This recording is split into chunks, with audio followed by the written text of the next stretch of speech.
하나님의 은혜가 여러분들 가운데 함께 하시기를 주님의 이름으로 축원합니다. 여러분 사랑합니다.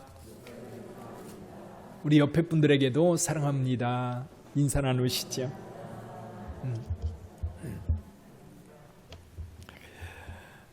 어느 마음이 착한 사람이 어느 날 우연한 기회에 빈민촌을 방문하게 되었습니다. 방문하여서 여러 가정을 돌아보다가 너무나 딱한 사정이 있어서 한 가정을 후원하게 되었습니다.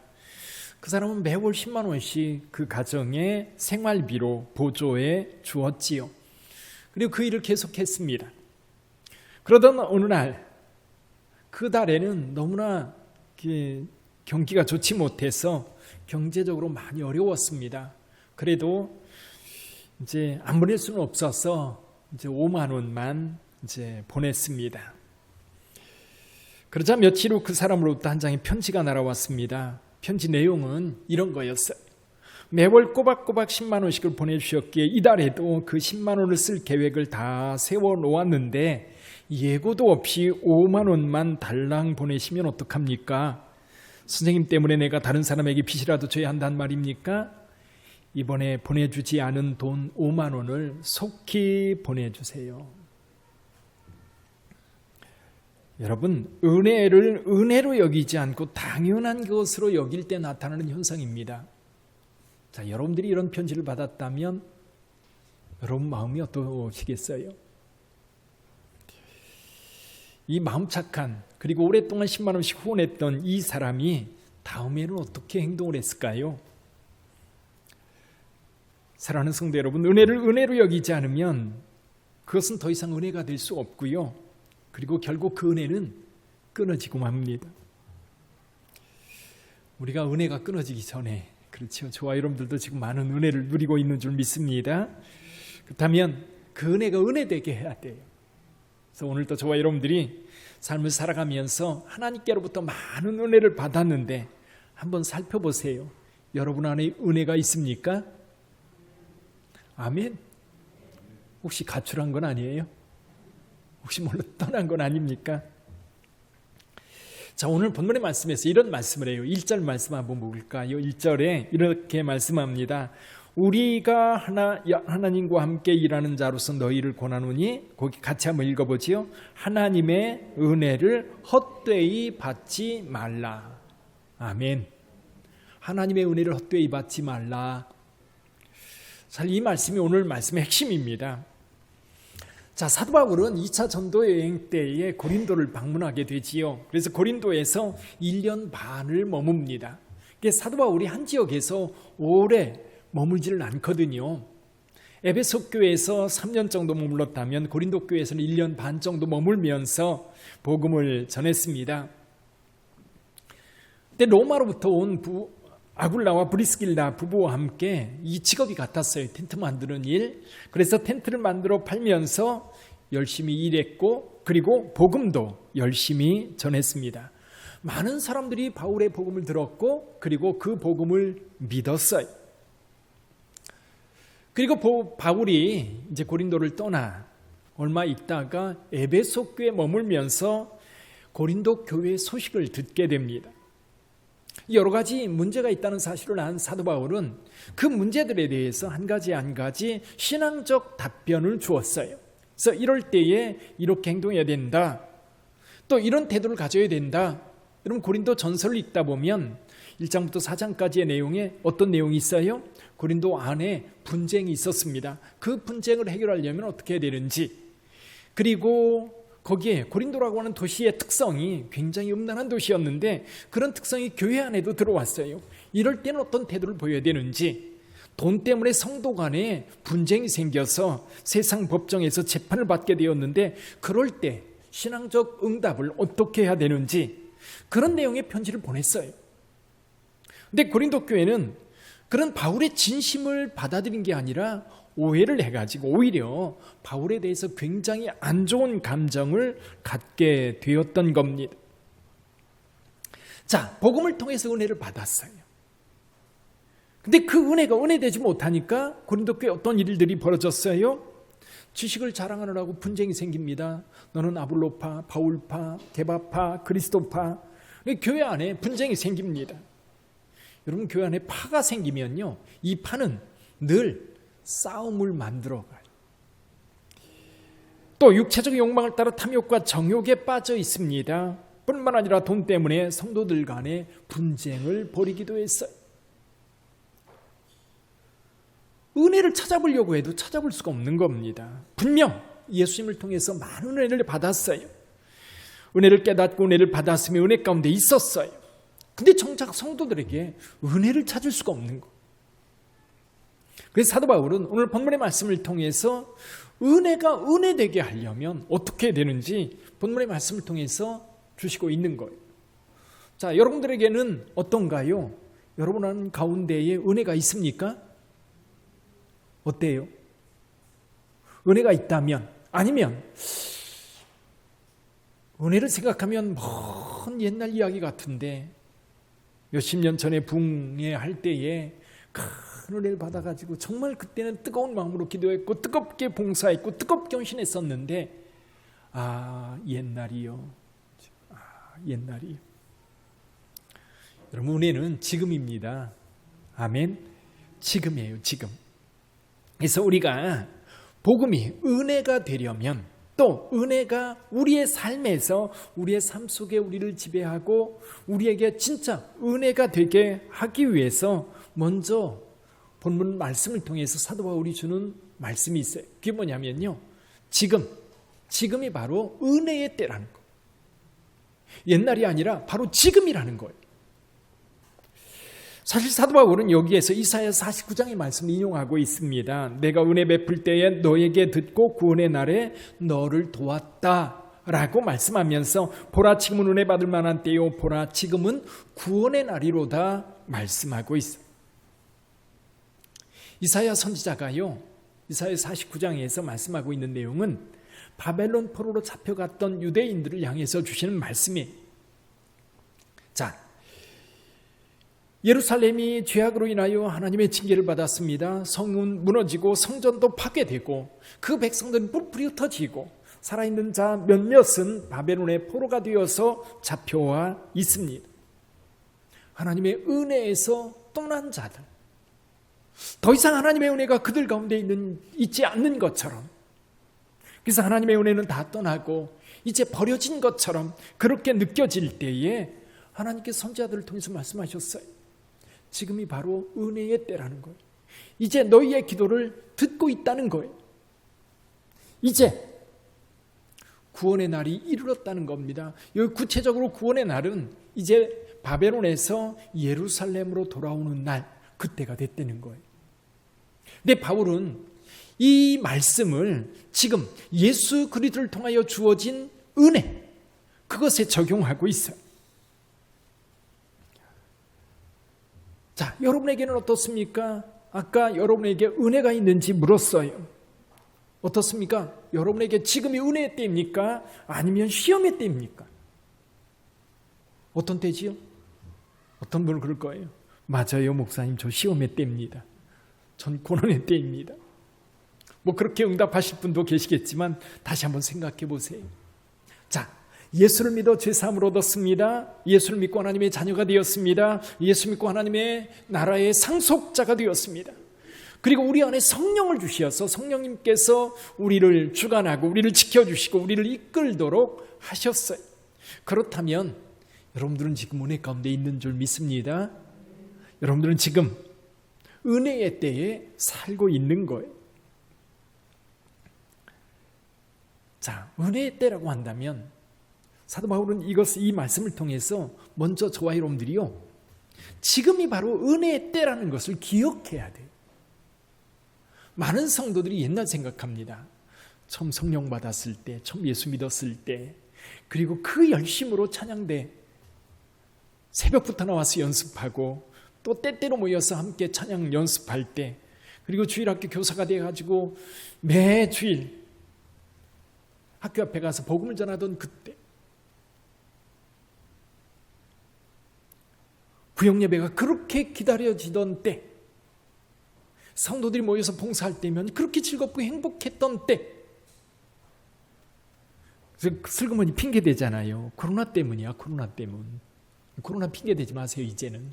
아셨죠? 그러나 핑계 대지 말고 지금이 바로 구원의 날, 은혜의 때라고 하는 것을 기억하는 것. 그리고요, 은혜가 여러분의 삶을 지배하도록 해야 돼. 은혜를 빼앗기면 안 됩니다. 은혜 대신 다른 게 들어오면 안 돼요. 예를 들면 시기와 질투와 미움, 갈등, 염려, 걱정, 이런 것들이 슬그머니 들어와가지고 내 은혜를 몰아내는 것. 그러면 그때부터 마음이요, 기쁘지 않고요, 걱정, 근심이 오히려 내 삶을 주관하게 되는 겁니다. 그럼 명절 때가 되면 즐겁잖아요. 왜 즐겁습니까? 가족들이 모이는 게 즐거워요. 평소에는 다 바빠가지고 각자의 삶을 살다가 그래도 명절이라고 하는 것, 구정이나 추석이 되면 같이 모여가지고 그래도 밥 한 끼 같이 먹으면서 즐거움을 누립니다. 이제 저희도 형제가 여럿이니까 명절 때 모이잖아요. 어머니 집에 모이면 이제 점점 더 그런 것 같아요. 가끔 자녀들이 못 오는 자녀들이 생겨요.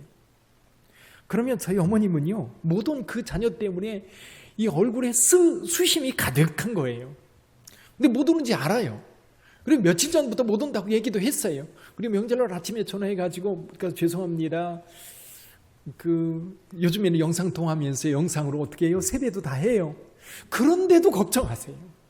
다른 자녀들과 같이 즐겁게 식사하고 재미있게 지내야 되는데 얼굴이 완전히 굳어져 가지고 다른 자녀들이 자꾸 눈치 보게 만들어요. 어머니한테 말씀드린 거, 어머니 지금 있는 자녀들로 인하여 행복하세요. 아멘. 분명히 즐겁고 행복하게 보낼 수 있는데 다른 어떤 작은 것 때문에 그 기쁨을 빼앗긴다고 한다면 그거는 맞지 않다. 하나님의 은혜가 그런 것 같아요. 하나님의 은혜가 여러분의 삶에서 은혜가 은혜되도록 여러분의 은혜를 잘 지켜야 돼요. 뭔가 들어와서 여러분들의 마음속에 탐욕이라든지 욕망이라든지 미움, 질투 이런 것들이 들어와가지고 은혜를 밀어내지 않도록 해야 합니다. 그래서 은혜가 은혜되도록 여러분 그 은혜를 잘 지키시기를 주님의 이름으로 축원합니다. 그 기쁨 빼앗기면 안 돼요. 지금이 바로 은혜의 때입니다. 지금이에요, 지금. 지금이 가장 소중한 시간이고 지금 바로 그 은혜와 함께 해야 되는 겁니다. 사도 바울은요, 오늘 본문의 말씀을 통해서 또 한 가지 은혜가 은혜되게 하기 위해서 말씀하고 있는 것이 있어요. 그걸 사도 바울은 이렇게 얘기를 해요. 3절에 보니까 우리가 이 직분이 비방을 받지 않게 하려고 무엇에든지 아무에게도 거리끼지 않게 하고, 그러면서 4절부터 10절까지 여러 이야기를 해요. 물론 이 말씀들 많은 이야기를 하는데 고난도 기꺼이 감수하면서 또 모든 손해를 기꺼이 감수하면서 복음 전도자로서 서 있다라는 이야기를 하는 겁니다. 왜 그렇게 해야 되지요? 내용은 그거예요. 사도 바울이 복음을 전해놓고 자기의 어떤 행동 때문에 은혜를 받은 자들의 그 은혜를 희석시킬까 봐, 그 은혜가 은혜되지 못하는 상황이 만들어질까 봐. 이런 경우지요. 이 인천도 얼마 전에 그 수돗물 때문에 난리가 났었지요. 수돗물에서 냄새가 나고 뭐 이상한 벌레 같은 것도 만들어지고 또 녹물이 나오고. 서울 인천은요, 한강물 먹습니다. 다 한강물 먹어요. 한강물 먹을 만한가 가서 보면 결국 그렇진 않은데요. 요즘에는 정수 기술이 좋으니까요, 정수 잘해서 가정으로 보내는데 아무리 정수를 잘해도요, 문제가 있어요. 이 수돗물을 보내는 이 파이프에 녹이 나거나 파이프가 오염되면요, 그 물 못 먹습니다. 사도 바울이 그 염려를 하는 것 같아요. 복음은 분명히 모든 사람을 구원받게 하는, 모든 사람을 구원에 이르게 하는 능력인데 자기가 어떤 행동 때문에, 복음을 전해놓고 어떤 행동을 하는 것 때문에 이 복음의 은혜가 사람들에서 떠나거나 또는 이 복음의 은혜를 희석시킨다고 한다면 그건 맞지 않다. 그래서 바울은 복음 전하는 자로서 많이 조심했던 거예요. 어떤 노인이요, 버스를 탔습니다. 근데 버스에 자리가 없어요. 그래서 이제 붙잡고 가는데 여러 사람들이 이제 서서 가고 있습니다. 근데 시내버스가 그렇잖아요. 가다가 갑자기 신호등 앞에서 갑자기 멈추고 갑자기 출발하고. 근데 이 노인네가 붙잡고 있는데 앞에 한 부인이 서 있는데 차가 움찔할 때마다 주여, 주여. 여러분들도 그러죠? 예, 주여가 입에 밴 거예요. 그래서 이제 이 노인이 생각하길 이렇게 생각했습니다. 야, 저분 참 믿음이 좋은가 보다. 그렇죠? 믿음이 좋으니까 이 주여가 입에 밴 거잖아요. 그러다가 이제 이렇게 이제 여러 사람이 서 있는데 자리가 하나 났어요. 그 옆자리에 자리가 나니까 이 주여 아줌마가 어떻게 해요? 가방을 휙 그 자리에 던져놓던지 얼른 가서 앉는 거예요.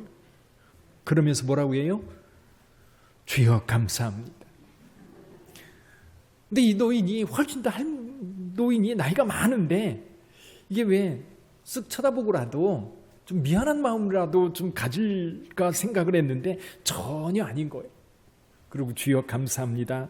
그러면서 앉는데 이 노인이 자기 다리 아파 죽겠는데 좀 양보해 주면 좋겠다 싶었는데 전혀 아닌 거예요. 그래서 그 다음부터는요. 버스를 타거나 지나다니는데 주여 주여 하는 사람만 보면 왠지 옆에 있기 싫어지더라는 거예요. 생각해 봤어요. 차라리 주여 주여라고 하지나 말지. 꼭 어디 가든지 그러잖아요. 그렇잖아요. 복음에 걸림이 된 거예요. 자, 사도 바울이 하는 얘기가 그겁니다. 자기가 복음을 전해놓고 복음에 걸림이 되지 않도록 비방이 대상이 되거나 그러면 안 되기 때문에 각별히 노력을 했던 거예요. 사랑하는 성도 여러분, 우리도 그래요. 저와 여러분들이 빗된 교회 성도입니다. 여러분들이 빗된 교회 성도인 거 동네 사람들 다 알아요. 또 집집마다 또 붙여놨잖아요. 그렇죠? 그런데 그러다 보니까 이게 삶을 살아가면서 감정적으로 안 좋을 때도 있고 상할 때도 있고 그러면서 살아갑니다.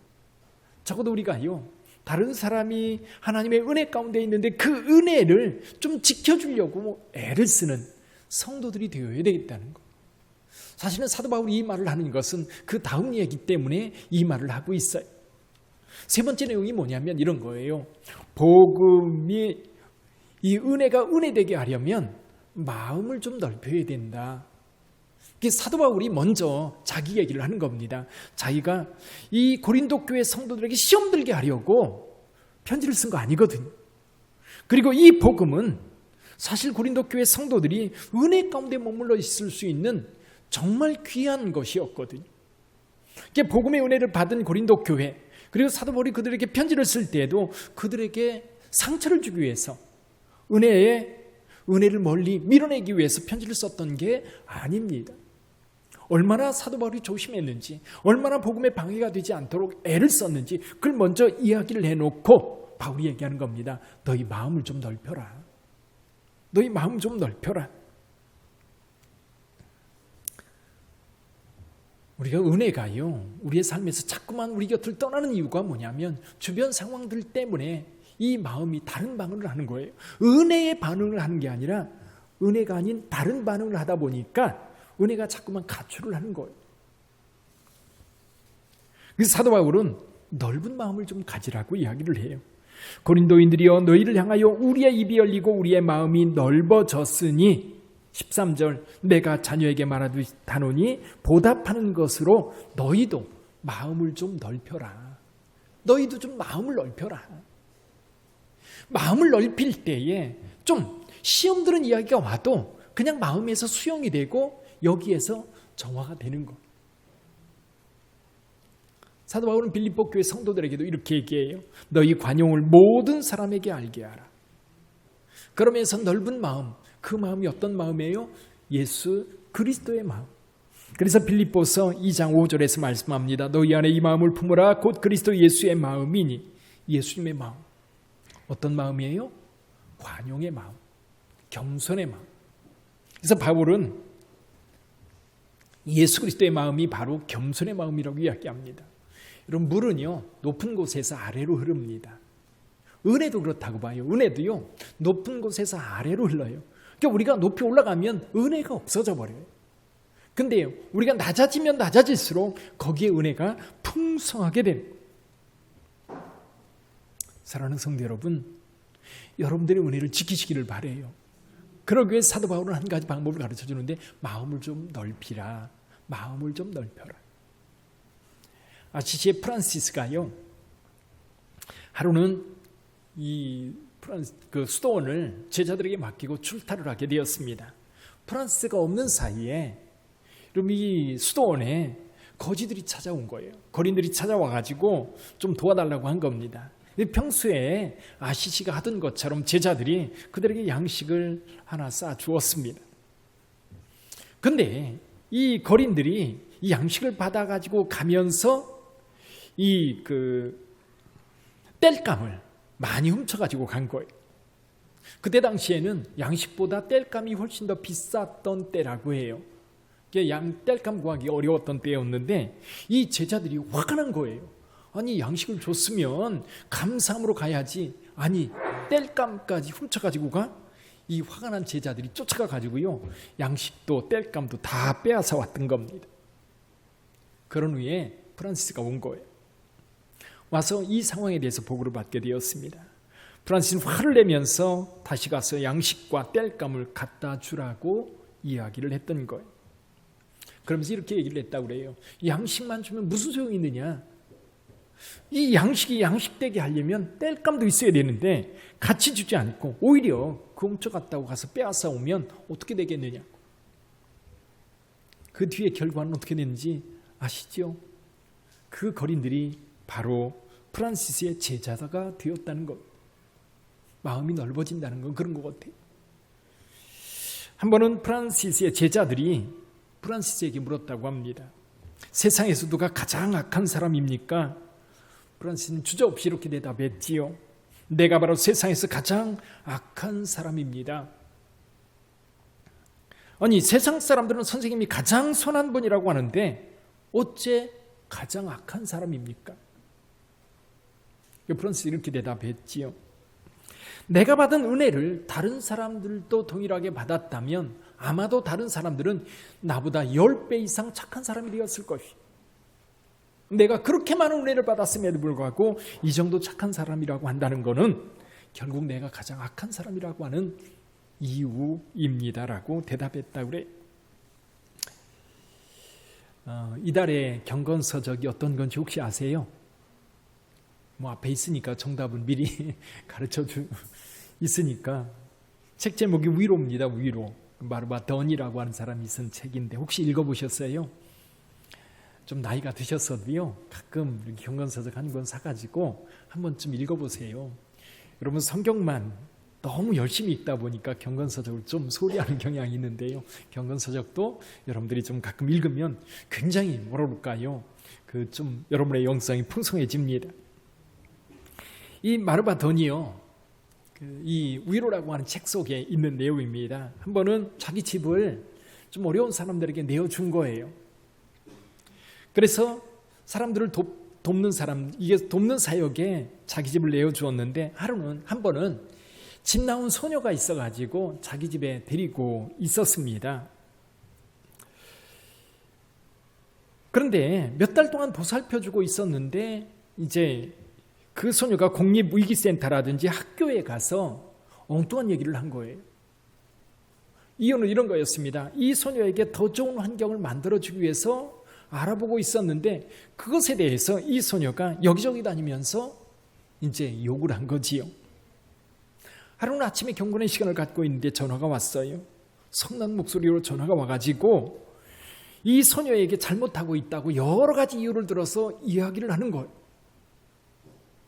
그 이야기 내용에 사실에 근거한 것은 하나도 없었습니다. 그 마음이 어떻겠어요?